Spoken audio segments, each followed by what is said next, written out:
Welcome to Video Game Rescue. I am your host, Kevin. Dustin couldn't be with us today, but today we have a special episode.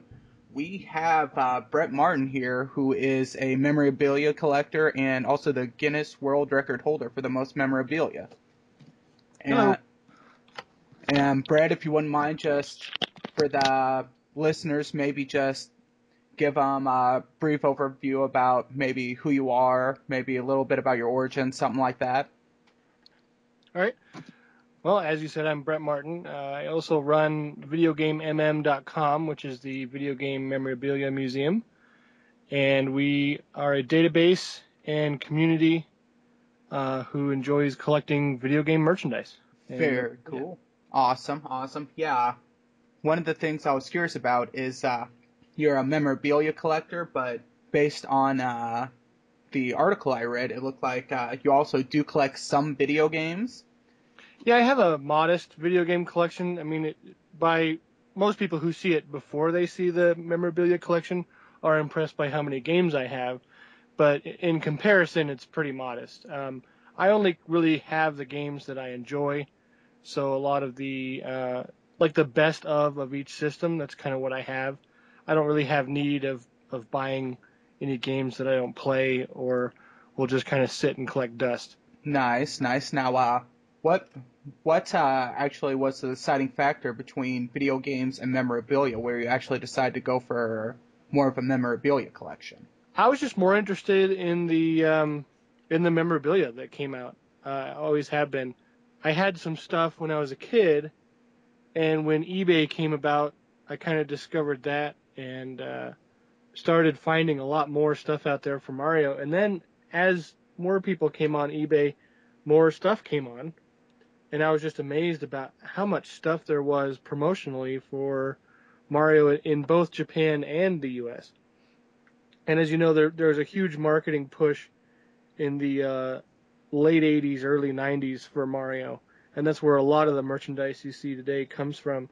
But in Japan, it's been since the games were released. So a lot of the stuff that most people are excited about in my collection comes from Japan because it's stuff they don't normally see. Nice. And your actual starting into it, was it just like you said, just like just an interest that you always had in it? Yeah, it was a curiosity. I mean, I had been playing the games. I'm a huge gamer. So I'd been playing the games, and as I found out that there was so much more in Japan, and that largely came about once I discovered Yahoo Japan Auctions. They're essentially eBay's competitor, and they arrived in Japan first and completely dominated the market. eBay doesn't really exist in Japan. It did at one point, but I think it got just kind of washed over by the other available websites that had taken over. Rakuten is also another one. And I scour those auction sites pretty frequently to get the rare stuff, the stuff that no one really knows about. And then I post about it on my site. And a lot of people are just, in awe of the things that me and several of my other members in my community find. Nice. And one thing that I noticed, I had even seen a picture, was more of a Mario type memorabilia collection. Have you is it mainly Mario Nintendo type stuff, or do you have other items from other companies? You'll see a lot more Mario stuff because there just simply is a lot more Mario stuff. I put myself in the rankings of game companies, the major three. Nintendo would be first, Sony would be second, and then Microsoft third. And I do have a lot of other merchandise apart from just the Nintendo stuff, but because Nintendo seems to churn out more, and that's what I tend to be more interested in gaming-wise, that's what you'll find in the collection. Obviously, Pokemon is missing. I grew up just outside of that. It was just beyond the target audience, and so a lot of the generation younger than me were starting to play it. And truthfully, I've seen all the Pokemon merchandise, and I was really intimidated by the merchandise coming out of Pokemon. Actually, I think that with the amount of Pokemon merchandise available, you could triple the size of my collection if you went after everything Pokemon. Oh yeah, they love to pump that stuff out. It's crazy. another thing that I don't really collect in the Nintendo world is the Animal Crossing stuff. I never really got into those games. I have them, but I never really, a lot of people in my community are ape about it. They just love Animal Crossing. I just don't get it, I guess. I do have a couple of pieces of merchandise because I do like some of the characters, but I just don't understand the thrill, I guess.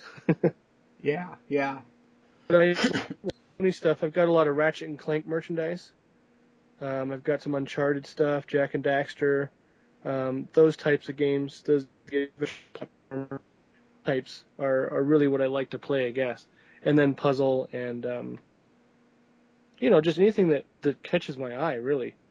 I'll play it, and if I like it, I'll try to seek out merchandise. And if it's not too much, like I know, if you know Pete Dorr, he has a huge Sonic collection. I know a lot of other people that have a Sonic collection that's maybe my size. And there's several other collectors on my site. There's a guy who collects Crash Bandicoot stuff that has a massive collection. And I just love seeing, because I have some Crash Bandicoot stuff, but a lot of people have surpassed me now. And it's just amazing to see other collectors just focus on one character, because I kind of try to do it all as much as I can. I don't have a lot of Sonic stuff. But yeah, just to see the amount of stuff that, in a completely different direction, it amazes me that can happen too. So that's fun to watch on my site. Nice. One thing I was curious about is what point did you actually consider yourself a collector instead of just someone that had way too much stuff? Once it grew out of, well, here's how the collection kind of started. It started with pieces, and I actually started to display them. And at one point, it was just on top of an entertainment center, and it wasn't a very big entertainment center. And I just had a bunch of random figures. I had some Zelda stuff, I had some Mario stuff. I think I even had like a Kirby something. And then I just decided that to keep looking at what's available and keep finding this stuff. And eventually it grew to a bunch of shelves that I hung on the wall. And I had about 10 shelves, and there was a Mario shelf, and there was a Zelda shelf, and a Mario Kart shelf, and a Kirby shelf, and a Donkey Kong shelf. And, then it just kind of grew again, and I bought some bookcases, and then I filled those up. And it was in my office in my apartment, and it was in the background of the office, so it kind of dwarfed the office, but it didn't have its own room. And when I bought my house, I designated a room for it, and now it's just, crazy. Nice. So that's pretty much how it grew. And as I found more stuff, I just needed, more places to put it. So nice. I've personally had a little bit of dealing with Guinness, but I was hoping for the listeners that actually hear this, you can maybe tell them a little bit about the process of actually being a Guinness record holder. Okay. My Guinness process might be a little bit different than most would be. Because Guinness contacted me about it. They found my site, and they just posted on my site, and I said, well, whatever. I'll email them and see because I think they were looking for some more specific collections. I think they wanted the biggest Zelda collection or biggest Donkey Kong or something like that, right? And I just said, well, here's the biggest memorabilia collection on Earth. And they're like, oh, okay, send us a listing of what you have. And normally that's the way it works, is you would contact Guinness, and they would ask you to provide a listing or a database of all the items in your collection. Collectors will tell you that that's an extremely hard endeavor. Especially like if you look at the shots of my collection, to pull everything down and get information on it for like even a spreadsheet would take me a really long time to do. So that's how Guinness kind of wants you to do it. But I guess after the initial email, and I said like I'm not able to provide that spreadsheet in the allotted time because it was like May and they wanted it by June or something. And I was like, yeah, no, I can't get that ready to go. It would take me a couple of years, I think, to get that done. So, but someone else at Guinness caught wind of it. They sent me another email. It was a different individual. And they said, we really want to use your collection to promote the book for this year. And I'm like, well, that's a change of pace. That was, okay. So they asked me again, can you provide a spreadsheet? And I'm like, I really just can't get that done. I'm a stay-at-home dad yet besides, so I don't have a lot of free time to myself anyway. Just scheduling this interview was kind of difficult. But yeah, that was an interesting just back and forth that I had with Guinness. And then all of a sudden it's like, well, how would you feel about us coming out and counting it? And I was floored. I was like, well, that would be the best alternative, because not only does Guinness really want you to have a spreadsheet available, they want witnesses when you count the collection, or they want witnesses to verify the work you've done. And that's really difficult. It's not just like someone like, hey, my wife says this is how many items are in the collection, because they can't really verify or, prove that that's the case. They want witnesses that you don't know. They want upstanding people in the community, like lawyers or judges or stuff like that. And, how many of us know those type of people? I mean, congrats if you do, but it'd be rough for me to just, hey, you're a lawyer, do you want to come count my collection? I just don't understand that. So I always had a problem with the kind of process that Guinness has, but that's their process. I mean, if you want to do a collection type, or if you want to do any kind of record, you need, witnesses that you are not related to or are not friends with. So that's kind of rough. But yeah, mine was kind of rare because they wanted it to be promotional for the book. So they said, we'll send out some people to come count the collection, and then we'll photograph it. So we set up a time to do that.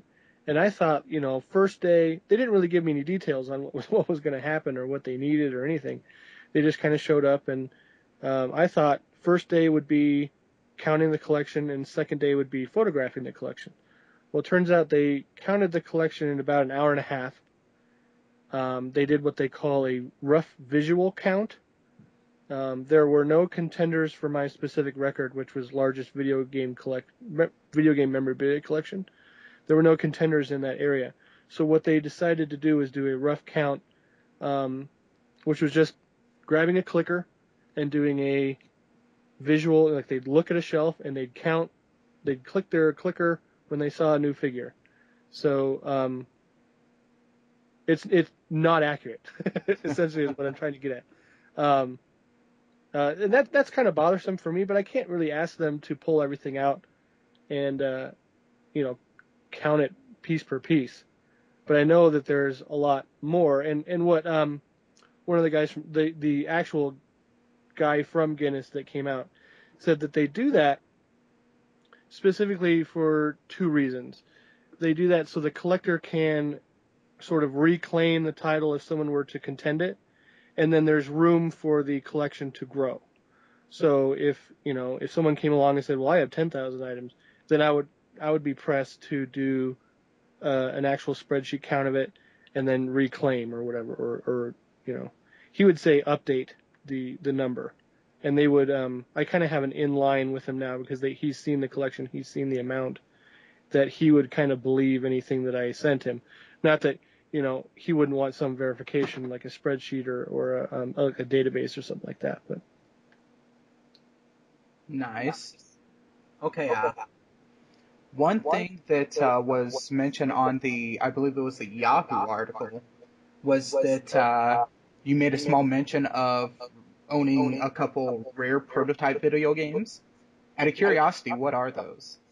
They're not the video games. They're actually prototype action figures. Really? Yeah, you can, if you go on my site, videogamemm.com, and you search for prototype, I think I have most of those up by now. If not, they're on the legacy site, and people have been coming to me and asking me about these for years.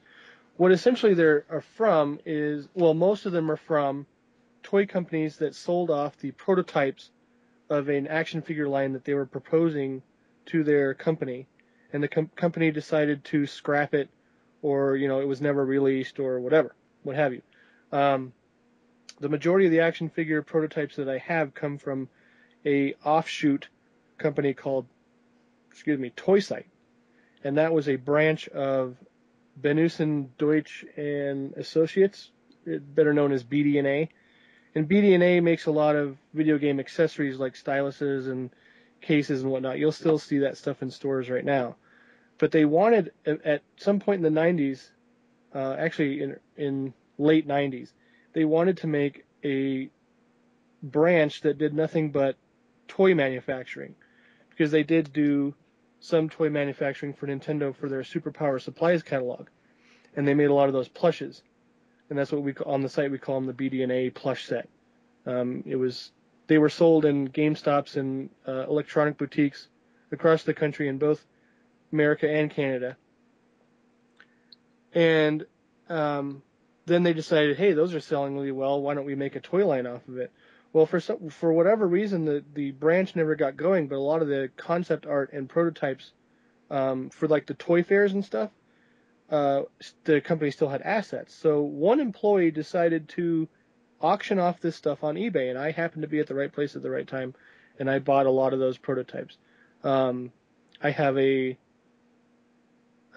Super Mario 64 Metal Mario action figure that was never released. I have a Star Fox 64 Fox McCloud action figure that was never released. I also have a Banjo-Kazooie action figure and a bunch of Donkey Kong 64 stuff. They were going to release a plush line and a minifigure set and a figure set for Donkey Kong 64. And it's a bummer that none of it came to light, because that was probably the most popular Donkey Kong.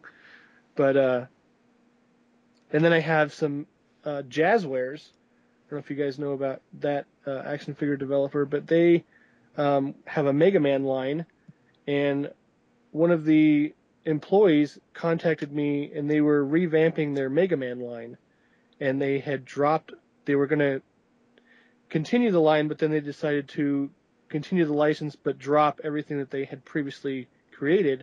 And he said, hey, I have a bunch of prototypes. You want to buy these things off of me right now? And he had some other Street Fighter stuff, and I sent the link to a Street Fighter collector I know.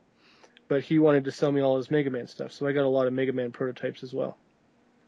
Nice. And there's a couple other weird auctions that I came across on eBay. I have a Mario plush from the 80s that just sold on eBay, and I found out later it was a prototype because of I knew what to look for, like the tagging and whatnot.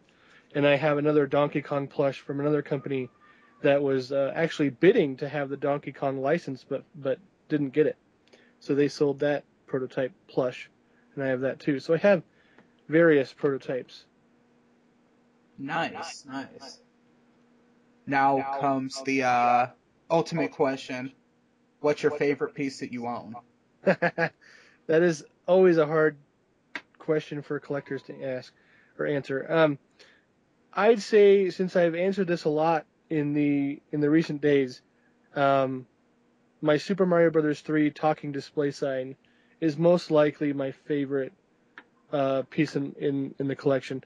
But it's hard not to say the collection is the best piece in my collection, because it's just, as I look at it, it's like, oh, that's such a great piece, and that's so rare, and that has such a great story behind it, and blah, blah, blah. So it's really hard to nail just one piece. But that piece came to me randomly through my site as well. There was a seller that happened to have bought a large Nintendo collection and was going to start selling it on eBay. And just, he had me look at some photos and say, do you want any of this stuff before I sell? And I'm like, oh, yeah, I do. And that was one of the things that I picked up, and that was one of the rarest items that I picked up from him. And it's just a really rare display sign. It has the first official voice of Mario on it. That's pre-Charles Martinet for Mario 64. That's for Super Mario Bros. 3. So, and it's really awful. I have a YouTube video of it up on my YouTube channel. It's just really awful. But it's a great piece. I've always loved the box art for Super Mario Bros. 3. And but it's hard not to say the prototypes are my favorite part. It's hard not to say the Zelda chest is my favorite part. I don't know. Pretty much everything that's in the on top of or in the World of Nintendo cabinet in my collection is my favorite piece. I can just say that. Nice. So, all right. Do you have any stories you want to tell about actually collecting, like maybe a specific experience or something like that you had? Well, I don't know if you guys read Kotaku, but Kotaku, for a couple of years, when Brian Crescente, when he was the editor, he is no longer the editor now, but when he lived here in Denver, and he had events here in Denver just randomly for charity. And you guys know that a lot of the promotional stuff comes from press. A lot of the really hard to get stuff for collectors comes from press items that developers or publishers will send reviewers or websites or whatever for their upcoming games and whatnot. And Kotaku just stacked that stuff up. I mean, of course they were going to send Brian Crescenti all that stuff. So he would take all that stuff and a couple of other people that got it in the area, like the Denver Post reviewer and whatnot, a couple other media outlets, gathered all this stuff together and held a raffle. And it was like $10 to enter the door, and that was going to go to, I think they did Child's Play, which is a popular gaming charity. It sends games to kids in hospitals, which is awesome. And they would just raffle off. You get a ticket at the door, and they'd raffle off all the stuff that they got over the past year. And it was like shirts, and they actually had some games that they were raffling off and whatnot. And the two items that I went to these events for, just to see if I could possibly win one. One was when Katamari Damacy came out, they had a plush Katamari Prince hand puppet toy. And it's extremely rare. And that was one of the items that he had up for raffle. And the next following year was the Legend of Zelda Spirit Tracks treasure chest and train whistle set. And when you open the treasure chest, it makes the little Zelda sound for getting an item, da-da-da-da, Nice. which is just hilarious. So I went to those events, and the first year someone else won the raffle for the puppet, and they didn't know what it was from. So I confronted them, and I'm like, hey, I'll buy that puppet off you. And they're like, okay. So I got that one, and it's about I'd say $500 item or so, and I bought it, I think, for about $50 that night. Nice. That's a good investment. And then the next night I won well, here's the whole story. When I went the second time to try to get the Zelda chest, I was talking to Brian Crescenti before the show, and I'm like, with the Zelda chest, are you going to give the train whistle away with the chest, or is it going to be two separate raffles? And he's like, I don't even know if I have the train whistle anymore. And he was looking through a box, and instead of putting it with the treasure chest, he just handed it to me. And that was an awesome moment. Here's this really rare piece of merchandise for you. So he just handed it to me, and then I ended up winning. I had the winning ticket for the Zelda chest, so that was amazing. So those two items have great stories that relate to Kotaku. But I have a lot of other random stories, like my 4-foot Mario statue. Something that is really hard for me is to look locally. There's very, very little in Colorado in the way of gaming merchandise. There's plenty of games and whatnot, but it's not really well known for its gaming merchandise. So to find something locally is really rare. And I happened to look at Craigslist, and there happened to be a listing for a Mario statue. And I had one before. I bought one off eBay, and I ended up selling that one for, I think, twice what I paid for it to another person on my forums. But when I found this one on Craigslist, he was listing it at less than I paid originally for the last one I bought, and ended up haggling him down several more $100, and ended up getting it for a great price. And to find it locally was just great, because I don't ever find anything locally. I've been to thrift stores and stuff, and it's just not, I don't know, it's slim pickings. You always find like the McDonald's toys or something that you don't really care about. All the rest of the stuff that I get is online. So it was nice to finally find something decent locally. Nice. Yeah, that's actually how I came across the 4-foot tall Sonic statue that I own. Yeah, but I kind of got lucky with that one because I could tell it was a newlywed couple. Yeah, I found it on Craigslist too. It's like Sonic and Tails statue, $50 for both. So yeah, I'm pretty jazzed about that. I show up, and the whole time it's like it's a really new development with a house that's pretty much nowhere near anywhere else, so you know it's a brand new house. Uh-huh. And then the Sonic and Tails are in the garage. The moment I show up, I see a woman, I'm assuming his wife, is just staring out the window at us the entire time while he has to give them to me through the garage. Oh my. Yeah, so So you got them both, huh? yeah, I got them both for $50. That's awesome. Yeah, lucked out because I guarantee what happened is they got married, moved to the new house. The wife's like, okay, that's it. The That's Sonics gotta go. go. Exactly. Yeah, luckily I didn't have that problem with my wife. That's a lot of people think that's pretty rare, but that's good. Yeah, yeah.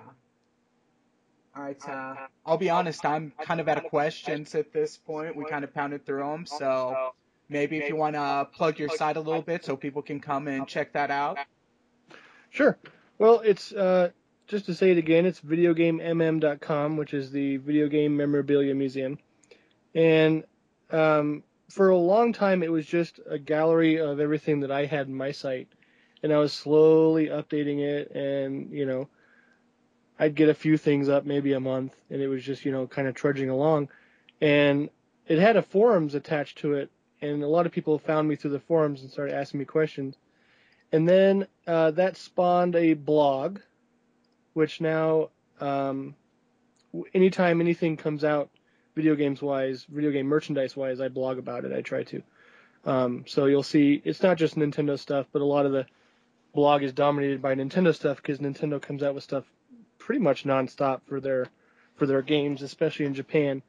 So there'll be like a silly little promotional thing for, New Super Mario Brothers 2. Is their current thing that they're kind of milking. And then like every game subsequent that comes out, there's always a little bit of something that comes out for it. From the two big licenses for Nintendo are Bandai and Banpresto. So we have a huge community on the forums, and then we have the blog that updates, and I have a few blog writers on there that catch news that I don't, like the Pokemon news.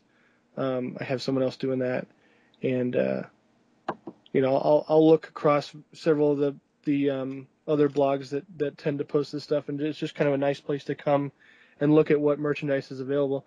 And you can search based on what game you like, and you can see if there's any merchandise for it. And the most recent development, there's also a collection shots section that you can see all the members on my site and their collections, and there's some really amazing collections on the site. I love to kind of look through my own site sometimes just to see what's available. And we also have a video section where a lot of my members have YouTube channels that show off the merchandise. But the main thing that it is now, we just did a major update last year, 2011, and that was to add a database to the site. So anyone can come on, sign up, and start posting what you have. If we don't have it in our database, we'd love to have it. So we have a bigger database. As the years go by, we'd like to have more and more merchandise in there. We're kind of fledgling at this point. The first year I held a contest for it and had a bunch of people trying to get stuff up there, and the biggest contributor got a big prize. It was a Mario on Yoshi statue. And I hope to do another one of those contests soon. But yeah, come by, see the site. It's a great site. We have a great community of fellow collectors, and it's just a really interesting site in general. It's amazing how far it's come to me. It was just kind of an ego site for a long time, but then people made it what it is today. My community really pushed me to do something better, and it's been a lot of fun in that process. So we are now 7 years old, and looking to the future, can't see anything but brightness. So we're really excited for it. Awesome. And it's helped me to get to E3. So last year was my first E3, Nice. and I'm going again this year. And boy, this year's E3 should be something. Oh yeah, yeah. We got 2 potential console announcements and a lot of game announcements, I'm sure. So. Oh yeah, because Valve's been working on one, and they haven't really done anything official with that, but you could tell they're working on that pretty closely. The Valve Steam Box? Yeah.